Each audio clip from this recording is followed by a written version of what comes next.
মাননীয় মন্ত্রী নিকট একটা চিঠি প্রেরণ করেছেন, কি বিষয়ে কি? আমাদের ত্রিপুরা সেন্ট্রাল ইউনিভার্সিটির ভাইস চ্যান্সেলরের মেয়াদ এই অগাস্ট 2025 সালে সম্পন্ন হচ্ছে। ইউজিসি রুলস মোতাবেক 6 মাস আগের থেকেই, তার রিটায়ারমেন্টের 6 মাস আগের থেকেই তার এক্সিকিউটিভ পাওয়ারটা সিজ হয়ে যায়, অর্থাৎ নতুন কোনো অ্যাপয়েন্টমেন্ট এগুলো করা সম্ভব নয় ভিসি দ্বারা। কিন্তু ইদানিং আমরা দেখতে পাচ্ছি 3টে ডিপার্টমেন্টে, যথাক্রমে ল, সংস্কৃত এবং সোশিওলজি, এতে ফ্যাকাল্টি নিয়োগ করার একটা প্রক্রিয়া ভাইস চ্যান্সেলর হাতে নিয়েছে, যেটা সম্পূর্ণ অবৈধ। উদ্দেশ্য একটাই, দুর্নীতির মাধ্যমে নিজের লোকদের পাইয়ে দেওয়া।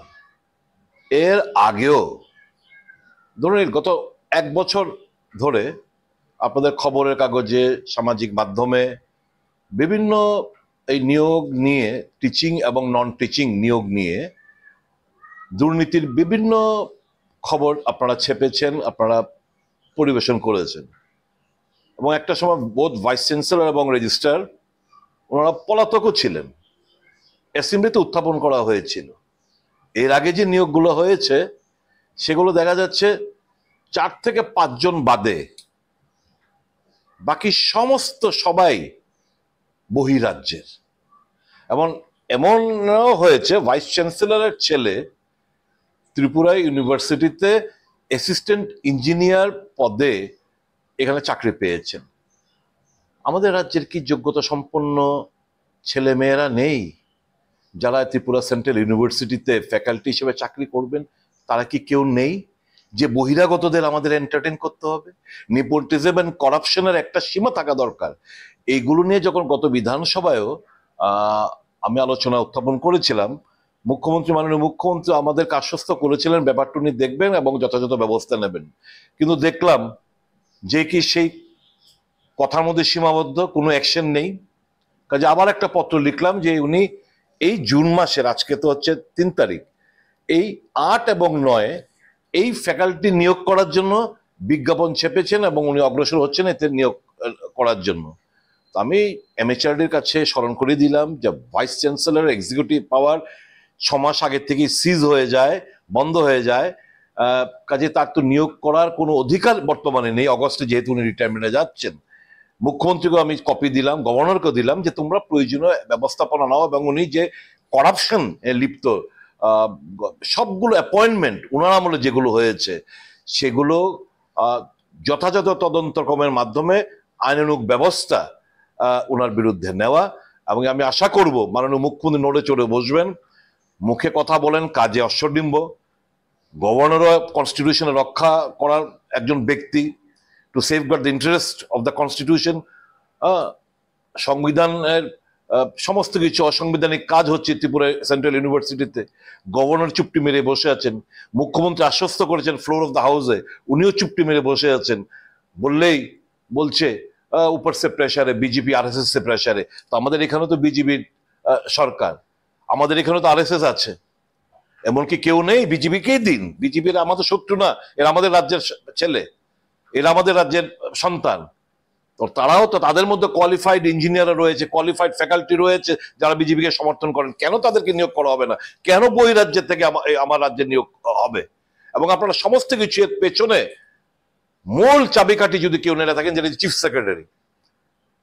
চিফ সেক্রেটারি কিছুদিন পূর্বে এই যে পিআরটিসি নিয়ে যে আমার ডেপুটেশনের পরে যখন এটা বন্ধ হলো, তখন উনি চেয়ারম্যান এবং কয়েকজন সদস্যকে ডেকে নিয়ে উনার উষ্মা প্রকাশ করেছেন, কিউ এসা হো রা হ্যায়। তো এই জিনিসগুলো তো আমাদের ছেলে মেয়েরা বহিরাজ্যে গিয়ে কোথাও কোনো, আপনি যে কোনো ইউনিভার্সিটি, সেন্ট্রাল ইউনিভার্সিটি বলুন না, একটা দৃষ্টান্ত দেখা আমাদের ছেলে মেয়েরা ওখানে চাকরি করছে, চিটিং, নন টিচিং, কোথাও কোনো দৃষ্টান্ত নেই। আমাদের রাজ্যের ছেলেদের মেয়েদের ডিপ্রাইভ করে বহিরাজ্যের ছেলে মেয়েরা এখানে এসে তারা চাকরি করবে। আমাদের যোগ্যতা সম্পন্ন ছেলে মেয়েরা যথেষ্ট পরিমাণে রয়েছে, বিজেপিকে যারা সমর্থন করে তাদের মধ্যেও রয়েছে, কেন তারা নিয়োগ হবে না? আমার একটা ইগো, আমার একটাই সেন্টিমেন্ট যে there is no dearth of qualified candidates in our state. why will they be deprived? Why will they be deprived and others will be felicitated in this manner? বহিরাজ্য থেকে এই জিনিসগুলো আছে, তো সবটাই একটা তদন্তক্রমে দোষীদের শাস্তি দেওয়া, এবং এই যে অ্যাপয়েন্টমেন্ট গুলো বিগত এই ভাইস চ্যান্সেলর রেজিস্ট্রার আমলে হয়েছে তার বিরুদ্ধে স্ক্রুটিনি করে যথাযথ ব্যবস্থা নেওয়া। এবং রেজিস্ট্রার একজন ভদ্রলোক, মাসে 1-8 দিন অফিসে থাকে কিনা আপনি খোঁজ নিয়ে দেখুন। উনি দিল্লিতে বসে বসে অফিস চালাচ্ছে।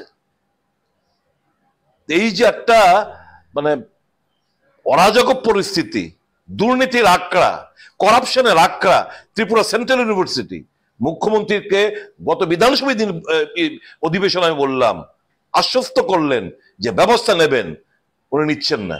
আবারও আজকে চিঠির মাধ্যমে স্মরণ করিয়ে দিয়েছি এবং যথাযথ ব্যবস্থা দাবি জানাচ্ছি। কাকে কাকে চিঠি দিয়েছেন?